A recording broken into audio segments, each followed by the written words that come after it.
Jadi dengan adanya kejadian laka lantas ini tentunya yang sudah menjadi perhatian publik, dan ini tentunya kita juga dalam melaksanakan proses penyidikan tentunya juga melibatkan beberapa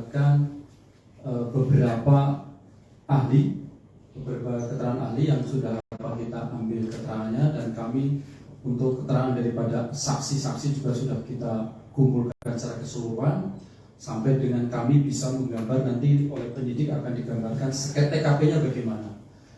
Seket TKP ini digambar tentunya dari beberapa keterangan-keterangan dan bukti-bukti yang ada di lapangan, sehingga kami dari proses awal anggota kami mendatangi TKP, melakukan pemeriksaan sampai dengan melakukan gelar perkara yang dilakukan sebanyak 3 kali, dihadiri oleh dari Propam, dari Itwasum, dan dari Bikum, sehingga kami sampai dengan kesimpulan, yaitu menghentikan daripada proses penyidikan ini. Mungkin secara rinci oleh penyidik dijelaskan untuk prosesnya, bagaimana awal keterangan dari saksi maupun nanti dari seket TKP yang akan bisa kita lihat bersama-sama. Baik, kami jelaskan pada saat kejadian kendaraan roda 2 yang berjalan dari arah selatan menuju ke utara.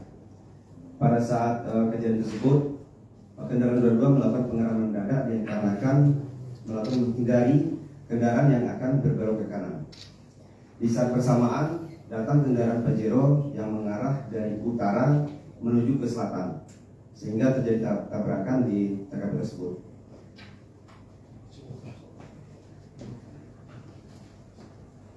Kemudian kami melakukan pemeriksaan baik dari saksi ahli yang kami periksa, kemudian dari ATPM dan beberapa saksi yang ada di lokasi, termasuk teman dari korban yang berada di belakang. Jadi korban yang pada saat kejadian ada teman korban yang berada di belakang melihat dan memberikan keterangan, dan ini sudah kita lakukan pemeriksaan secara detail.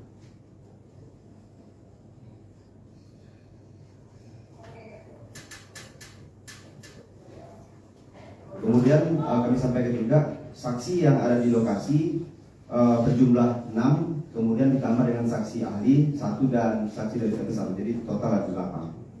Mungkin demikian. Baik, mungkin ini secara rinci biar agak cepat penjelasannya. Jadi dari keterangan saksi kembali ke seket TKP. Biar ini ya, jadi kalau kita nanti bahas baca satu-satu keterangan saksi banyak sekali. Jadi pada saat itu jam 21.30 ya, keadaan licin, ada hujan agak gerimis. Kendaraan A ini sebagai yang korban melaju, kecepatannya cukup 60, kurang lebih 60. Ini keterangan daripada temannya sendiri yang berada di belakangnya. Ya. Keterangan ini yang saya menerangkan dari keterangan ada temannya di belakangnya menerangkan. Jadi temannya dia sendiri menerangkan bahwa pada saat itu tiba-tiba ada kendaraan di depannya A ini mau belok ke kanan, ya, belok ke kanan, sehingga si A ini korban ini melakukan pengereman mendadak sehingga tergelincir dia. Ini keterangan dari si temannya. Ini kan saya karena ini temannya sendiri menerangkan. Temannya sendiri melihat sendiri, dia tergelincir sendiri. Setelah itu tergelincir, dia jatuhnya ke kanan. Bersamaan dengan itu ada kendaraan dinaiki oleh saksi, yaitu Pak Eko.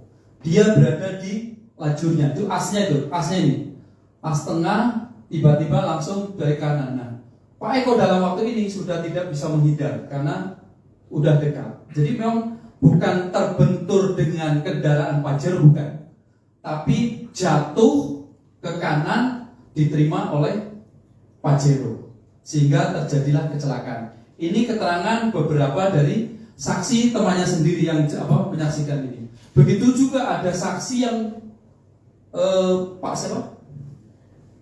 yang ada di sebagai bangku kelontong ya. Di depan Kopi Moni juga menjelaskan demikian. Jadi kejadiannya Pak siapa? Pak Juliansah. Pak Dir Juliansah. Nah, inilah yang terjadi kalau lihat dari sengketa TKP-nya. Nanti mungkin secara rinci akan kita juga sampaikan kalau pendalaman keterangan-keterangan daripada saksi akan sampaikan. Tapi yang lebih jelas adalah kita melihat dari sengketa TKP ini dibuat berdasarkan keterangan-keterangan saksi.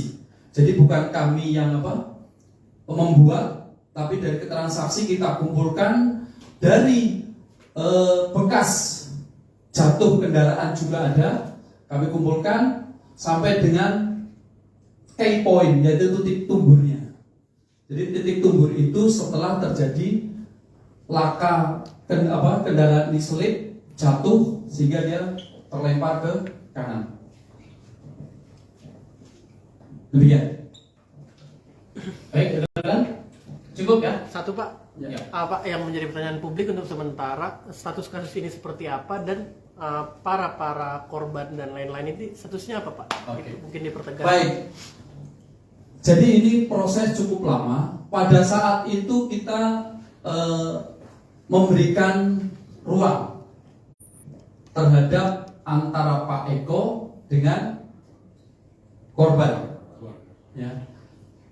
Terjadi lama istilahnya ruang mediasi ini tidaklah menemui titik temu karena ada sesuatu hal. Ya, saya nggak perlu sebutkan di sini. Tidak ada satu hal yang tidak disepakati. Sehingga pada saat itu Pak Eko pun kita panggil, dari keluarga juga kita panggil, tidak ada titik temu. Sehingga kami sebagai penyidik perlu ada kepastian hukum, kan gitu ya.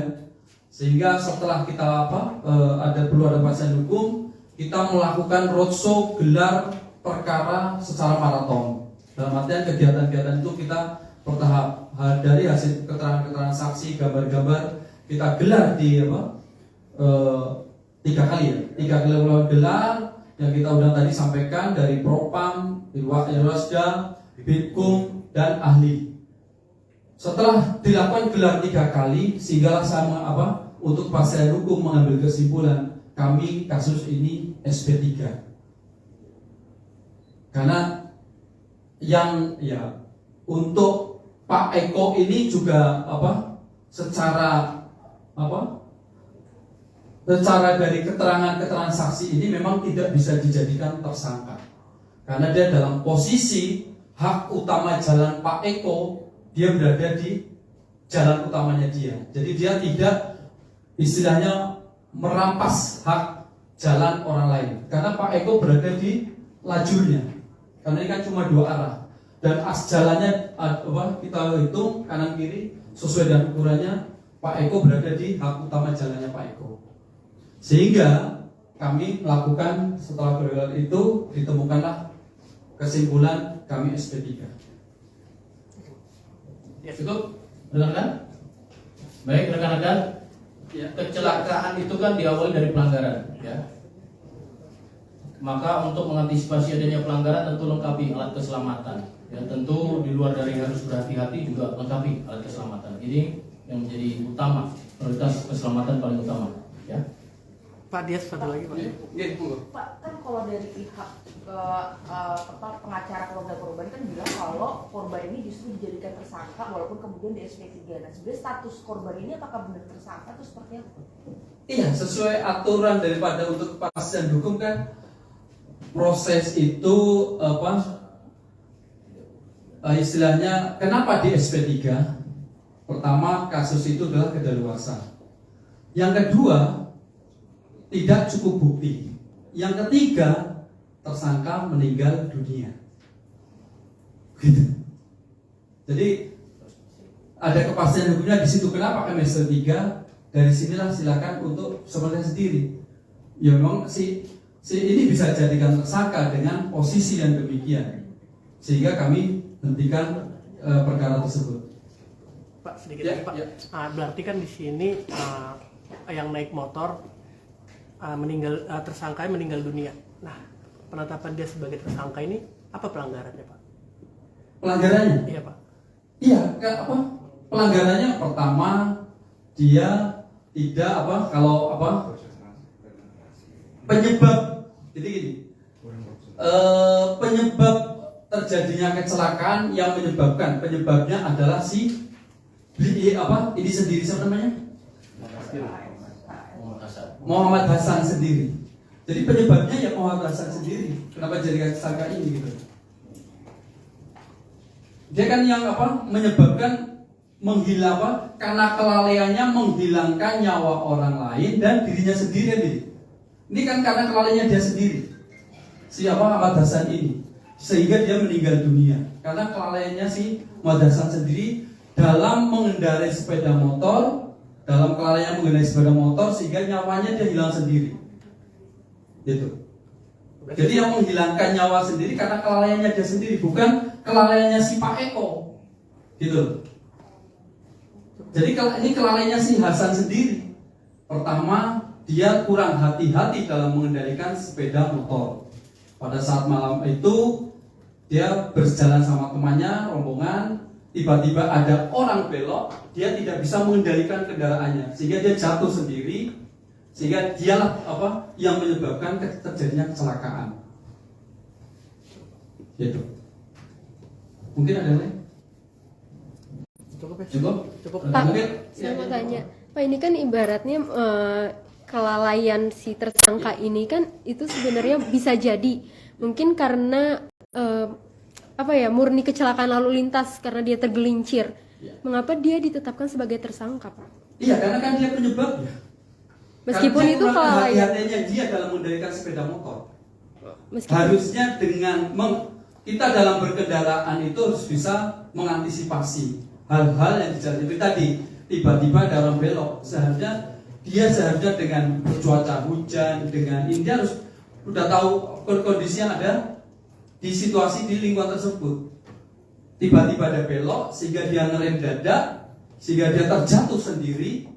Penyebabnya kan dia karena dia tidak bisa mengendalikan kendaraannya sendiri. Tapi tidak melihat itu sebagai sebuah unsur ketidaksengajaan ya Pak? Ya, kelalaiannya. Ya kan, makanya ini kecelakaan. Pelanggaran ya dalam hal kelalaian. Ini karena kelalaiannya mengakibatkan meninggal dunia. Makanya kan gini, maksud saya bahwa si Pak Eko sebagai mungkin dikatakan sebagai lawan, dia tidak ada untuk istilahnya mungkin ya kalau dengan jarak sedemikian, misalnya dia tiba-tiba dari sana, mungkin dia bisa ada antisipasinya juga, dia mungkin bisa menghindar, bisa ini. Tapi dengan jarak yang sedemikian rupa, tidak Pak Eko dalam posisi demikian dia sudah pertama dia sudah berada di jalurnya berdiri. Ya. Tetapi setelah dia sadar ada ini, walaupun dia di jalurnya sendiri, tetapi dia sadar dia mampu melakukan pengelakan, dia lakukan. Nah, itu akan makanya bisa. Tapi dengan mungkin 10 meter di bawah 20 meter dia bisa banting. Nah, bisa terhindar kecelakaan tersebut kan. Tapi dengan jarak yang sudah kita hitung dari ahli, tidak memungkinkan Pak Eko dalam refleks yang sedemikian itu untuk menghindar. Gitu. Walaupun di situ Pak Eko sempat keterangannya ada banting ke kiri, tapi sudah tidak cukup ruang untuk melakukan penghindaran terjadinya kecelakaan ini. Mungkin ada lagi? Enggak, biar apa?